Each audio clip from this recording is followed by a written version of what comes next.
Milliy sertifikat planimetrik masala A, B, C, D romb berilgan, A, C diagonal bilan Y, F, K nuqtada kesishgan. Agar A, F kesma uzunligi B, F kesma uzunligidan 2 marta katta va Y, A kesma uzunligi bilan Y, D kesma uzunliklari teng bo'lsa, ya'ni Y, A, D'ning o'rta nuqtasi bo'lsa, KF ning uzunligi 6 bo'lsa, YK ni X ga teng bo'lsa, shu X ni toping deyapti. A, C diagonal ekanligidan, demak bu romb bo'lsa, demak A, C rombning diagonali burchakni 2 ga bo'ladi, ya'ni bisektor bo'ladi.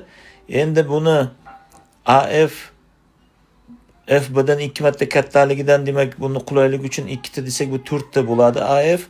Endi jami 6 ta bo'lsa, bu Y nuqta o'rtasi bo'lgani uchun 3 tadan bo'ladi.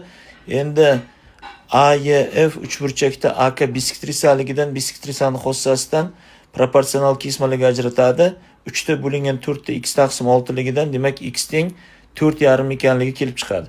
Demak javob YK uzunligi 4,5 bo'lar ekan. Demak bizni kuzatishda davom eting, biz bilan yuksak natijalarni zabt eting. Rahmat.